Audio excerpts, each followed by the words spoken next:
ایک بوجھ ہے جو ہم ہر وقت اٹھائے پھرتے ہیں کئی کئی سالوں سے.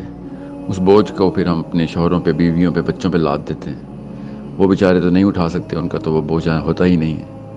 یہ سوشل لیول پہ، ایجوکیشنل لیول کے اوپر، ایکچولی ایموشنل لیول کے اوپر اتنا بڑا ایک زہر کی ایک شیشی ہے جو ہم نے بس بھری ہے اپنے اندر.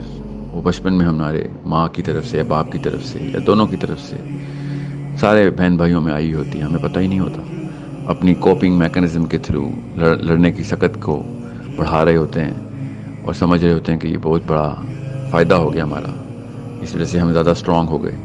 مگر ہمیں یہ نہیں پتہ ہوتا کہ وہ زہر کی شیشی جب ہم بات کرتے ہیں تو ہم زہر اگل رہے ہوتے ہیں. ہم جب کوئی ریئیکشن دیتے ہیں اس کے پیچھے وہ 8 تو 10 سال کا بچہ ہوتا ہے جو کہ اس غصے کو ابھی تک اٹھائے پھر رہا ہوتا ہے. اس اناد کو، اس گرج کو اس نے شیپ دی ہوئی ہوتی ہے، جس کا اثر پھر بیوی یا شوہر بھگتتے ہیں، پھر اگلی نسل بھگتتی ہے.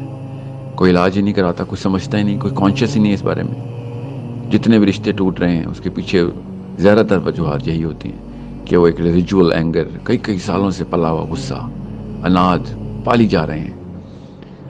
عورتوں کا اپنے باپ کی وجہ سے پورے آدمی ذات کے خلاف اناد، آدمی کا اپنی ماں کی وجہ سے پوری عورت ذات کے خلاف اناد، اپنی بیوی کو بھی اسی کا قصوروار ٹھہراتا ہے، اپنی بیٹیوں کو بھی، اپنے دوستوں کو، تمام تر معاملات کو، اپنے ایموشنل اس بوجھ کو، اس کو اٹھانا آتا نہیں، اس کو اتارنا نہیں آتا، اور وہ پھر ساری دنیا کو اس کا قصوروار ٹھہراتا ہے سب کانشیسلی.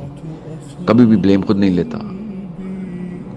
ہمیشہ آپ دیکھیں گے کہ جتنے بھی زیادہ بڑے مسائل لوگوں نے کیے ہیں اس کے پیچھے اگر آپ کازیشن دیکھیں گے، اس کی وجہ دیکھیں گے، تو آپ دیکھیں گے کہ بچپن میں ایسے واقعات اس کے ساتھ ہوئے ہیں، یا لڑکپن میں ایسے واقعات ہوئے ہیں. گھر کے اندر ڈومیسٹک جو سب سے بڑی سیف ہیون ہوتی، سیکیورٹی کا جو سینٹر تھا اس کا گھر، وہاں سے اس کا ٹرسٹ بریچ ہو چکا ہوا ہے. اس کو اب لوگوں پہ اعتبار ہی نہیں آتا، وہ کسی پہ بھی اعتبار نہیں کرتا.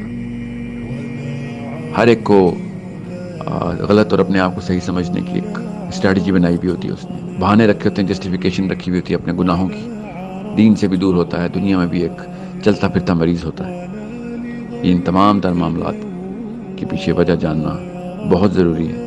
اس کو ڈیل کرنا بہت ضروری ہے، اس کو ختم کرنا بہت ضروری ہے. اگر پرابیبلٹی کی ڈائیگرام پلیس کی جائے تو زیادہ تر لوگ جو ہسپتال میں پائے جاتے ہیں اس کے پیچھے اگر کوئی کانشیس ڈائیگرام پلاٹ کی جائے تو آپ کو پتہ چلے گا کہ وہ بیماریاں بہت بعد میں وقوع پذیر ہوئی تھیں. ان کی وجہ بچپن میں ہی کریٹ ہوئی تھی، ماں باپ کی طرف سے، نااہلی کی وجہ سے ان کی.